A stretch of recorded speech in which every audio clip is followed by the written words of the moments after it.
నమస్తే, welcome to citizens pulse. నేను మీ ఉదయ్.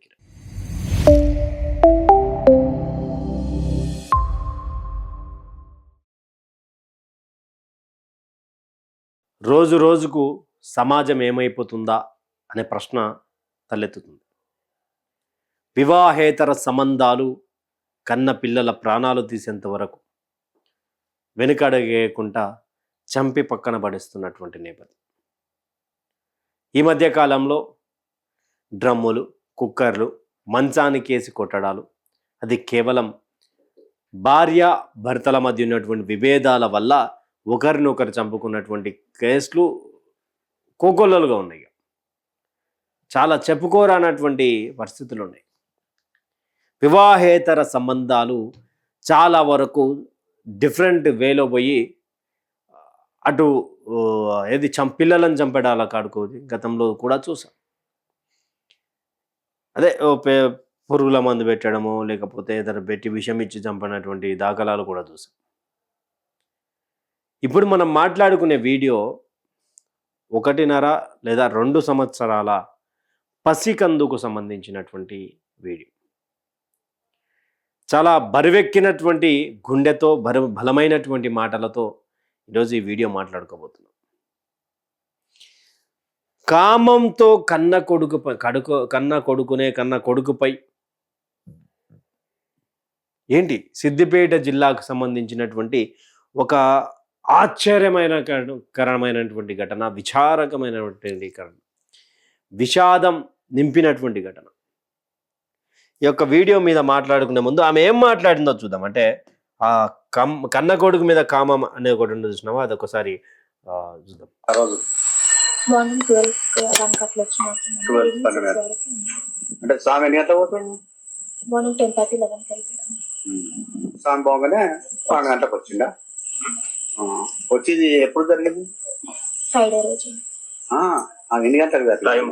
5:36. దోషిగా మాట్లాడమా, దోషిగా మాట్లాడు. 5:36 5:30కి జరిగిందా? అంటే గొడవ అయిందా నీకైనా? ఏం కాలేదన్న, కాకపోతే చిన్న మీద కొంచెం నాకు నచ్చలేదని చెప్పింది. కొంచెం వాడు నీతో ఉండడం నాకు ఇష్టం లేదు, అందుకని నచ్చలేదని చెప్పింది. దేంతో మంచం కొట్టిండా? దేనితో కొట్టి చంపిండు? మంచానికి కొట్టిండు. మంచం తొక్కిండా? కాలు తొడిగి ఇట్లా కాలుతో తొక్కిండా? మంచానికి కొట్టిండు. అంటే వేసుకోపోయేటప్పుడు చచ్చిపోయిందా? అప్పుడే చచ్చిపోయా. కొంచెం బ్రీతింగ్ ఉండే హాస్పిటల్లో. ఇప్పుడు ఇద్దరు కలిసి హాస్పిటల్ తీసుకుపోయారా? నాగరం నేను ఒక్కదాన్నే తీసుకుపోయాను.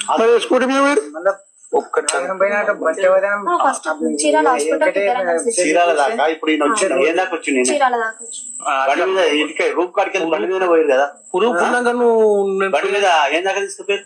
చీరాల ఫస్ట్ చూపించినాను, ఆడ పట్టాలి. తర్వాత నాగరం హాస్పిటల్ కాడ చూపించినాను. తర్వాత ఇప్పుడు చీరాల హాస్పిటల్ ఇప్పుడు అన్న వాళ్ళు ఇట్లా ఏడుకొచ్చారు. నాగరం వచ్చింది.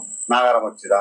అప్పటికి ఆయనే నువ్వు ఇద్దరు వీళ్ళని తీసుకొని మీరు బండి మీద యాక్టివ్ మీద పోయిదా?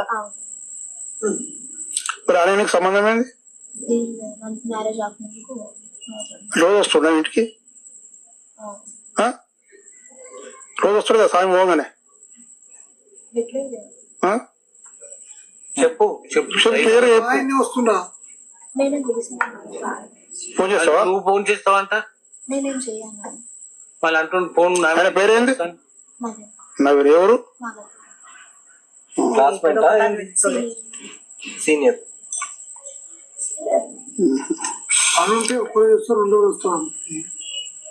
మంచం కొట్టి చంపిండా?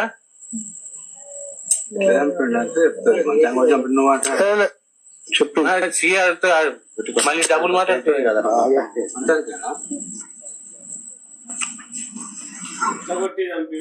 అంటే చూశారు కదా వీడియో. 2 ఏళ్ళకు సంబంధించినటువంటి బాబు, అంటే 1.5, 2 ఏళ్ళకు సంబంధించినటువంటి బాబు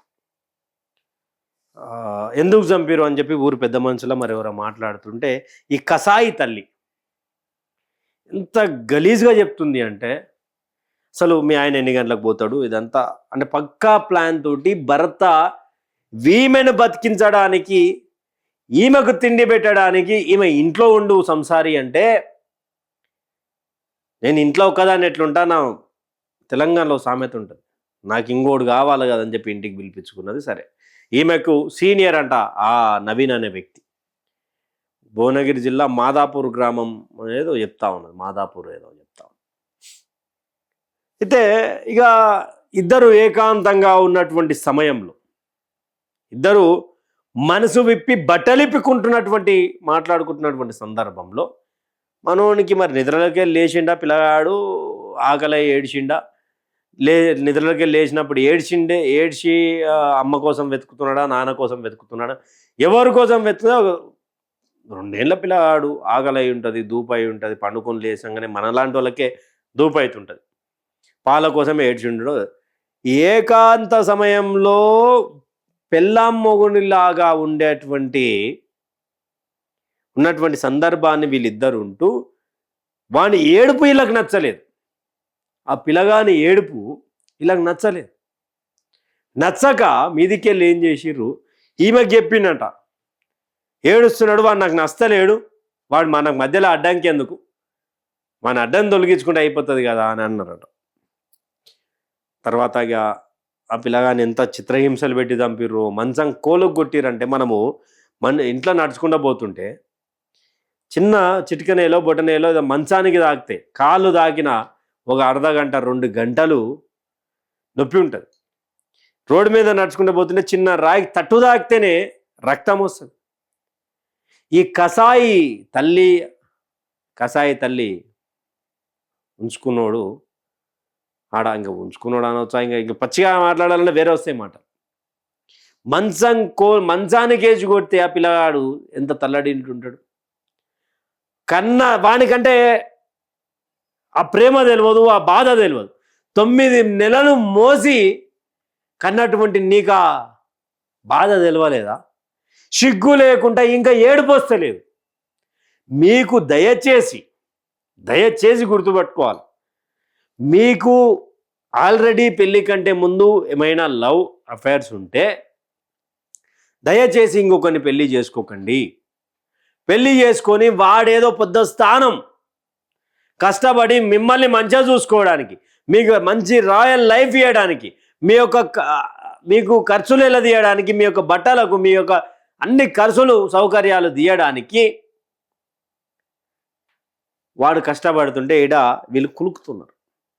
ఎందుకు ఇష్టం లేనప్పుడు పెళ్లి చేసుకోదాను, మీ నాయన చెప్పిండను, మీ అమ్మ చెప్పిందను, బిడ్డ నువ్వు చేసుకోకపోతే నేను పురుగుల మంది దాగి చేస్తా, బిడ్డ నువ్వు వాని తప్ప ఇంకెవని చేసుకున్నా గొంతు కోసుకొని వస్తా అంటే, ఆ రోజు నీ తల్లిదండ్రి మాటలకు భయపడి నీ తల్లిదండ్రులను కాపాడుకోవాలనే ఆకాంక్షతోటి ఈరోజు నువ్వు పెళ్లి చేసుకున్నటువంటి చంపుతున్నావా, నీ కడుపులో పుట్టిన చంపుతున్నావా అర్థం కాకుండా అయిపోయింది. వివాహేతర సంబంధాలు అనేటివి చాలా డేంజర్. బట్ పిల్లలను చంపుడు ఇంకా డేంజర్. వివాహేతర సంబంధం గురించి భర్తను చంపుడు ఇంకా డేంజర్. ఇదే భువనగిరి ప్రాంతంలో బండి మీద పోతుంటే 45 ఏళ్ళు 46 ఏళ్ళు ఉన్నటువంటి యువతి భర్త గొంతు వెనుక కూర్చున్న బండి వెనుక కూర్చొని ముందల బండి నడుతున్నటువంటి భర్త గొంతు ఒకసారిగా చాకు తీసి కోసినటువంటి సంఘటనలు చూసాం. 10th క్లాస్ రీయూనియన్లో కలిసినటువంటి ప్రియుని కోసం 3 పిల్లలకు విషం పెట్టి చంపినటువంటి దాఖలాలు చూసాం. కానీ కొట్టి చంపలే. ఈ బిడ్డ, ఈ ఫోటో బీచ్లది, ఏదో బీచ్, దాంట్లోనే అమ్మగారు ఉడుకుంటారు, వీళ్ళ నాన్న ఈ బాబా వాళ్ళ నాన్న ఉంటాడు. మంచి రాయల్ లైఫ్ని ఇద్దాం అనుకున్నాడు. అబ్బా, ఎప్పుడు 24 గంటలు ఇదే పని కావాలా చెప్తుంది కదా, ఫోన్ చేసి పిలిపించుకుంటాను. నువ్వే ఫోన్ చేస్తావా అంటే ఆడే ఫోన్ చేస్తాను. వాడు ఫోన్ చేస్తే ఎవడు ఫోన్ చేస్తాను ఇంటికి రమ్మంటారా? 9 నెలలు మోసి కన్నటువంటి వీడు పుట్టాలి అంటే ఎన్నో కష్టాలు పడి ఉంటావు కదా. వీడు పుట్టాలి అని ఉంటే, ఈ బాబు పుట్టాలి అంటే ఎన్నో టాబ్లెట్లు మింగి ఉంటావు కదా. వీడు మంచిగా ఉండాలని చెప్పి వాళ్ళ నాన్న కష్టపడుతుంటే నువ్వు సుఖపడడానికి, వేరొందో సుఖపడడానికి బాబుని కొట్టి చంపిన. ఇంకొక చిన్న లాజిక్ ఎట్లా మర్చిపోతారు అన్నది నాకు అర్థం కాదు. కోపంలో చంపినటువంటి విషయం కాదు ఇది. ఏకాంత సమయంలో ఏడిస్తే నచ్చక చంపినటువంటిది. సరే, ఆ రోజు మీరు శుక్రవారం రోజు కొట్టి చంపిరు. తన తండ్రియో నాయనమ్మనో తాతనో, బాబాయ్ ఉంటే బాబాయ్, అత్తమ్మ ఉంటే అత్తమ్మ, మరి ఏడి పిల్లాడు ఏమైంది అని కనీసం నమ్మించింది, కుటుంబాన్ని నమ్మించింది. ఫిట్స్ లాగా వచ్చి చచ్చిపోయిండు అని చెప్పి నమ్మించింది, ఏడ్చిర్రు, పోయి పాతి పెట్టిర్రు. తర్వాత ఇంట్లో పంచాయతీ షూర్ అయింది. ఎట్లా చచ్చిపోయిండు, వానికి ఏ రోగం లేదు కదా, పుట్టినప్పటి నుంచి డాక్టర్లు చెప్తుంటారు కదా, నీ బిడ్డకు ఇది బాగాలేదు, నీ కొడుకుకి ఇది బాగాలేదు, నీ కొడుకుకి శ్వాస ప్రాబ్లం ఉంది, నీ కొడుకుకి నడక ప్రాబ్లం ఉంది, నీ కొడుకుకి మాటలు తక్కువ వస్తాయి, ఇవన్నీ ఏదో చెప్తుంటారు కదా. ఫిట్స్ గురించి ఏడే చెప్పలేదు, మరి ఏమైంది అని గల్లా పట్టుకొని నెత్తి సరిస్తే నిజం చెప్పేదేమో. వీడు బతిమలాడిండు భర్త, ఏమైంది చెప్పు ఏమి. అప్పుడు బతిమలాడి బెదిరించేసరికి ఉన్నది కక్కేసి కామంతో కళ్ళు మూసుకొని పోయి కన్న కొడుకును కొట్టి చంపినటువంటి నీచమైనటువంటి చరిత్రలో భాగమవుతుంది ఈమె. ఆడపిల్ల అని చెప్పడానికి కూడా నాకు నోరు వస్తలేదు. పడక సుఖం కోసం 9 నెలలు మోసినటువంటి పండంటి బిడ్డను కాలగర్భంలో కలిపేసింది ఈ కసాయి. ఈ యొక్క వీడియో మీద కసాయి తల్లి తీసుకున్నటువంటి నిర్ణయం అమాయకమైనటువంటి, ప్రపంచం తెలియనటువంటి బిడ్డ మరణం ఎలా చూడొచ్చు? మీ అభిప్రాయాన్ని కామెంట్ సెక్షన్లో కామెంట్ చేయండి. Thank you for watching. Stay tuned with citizen pulse.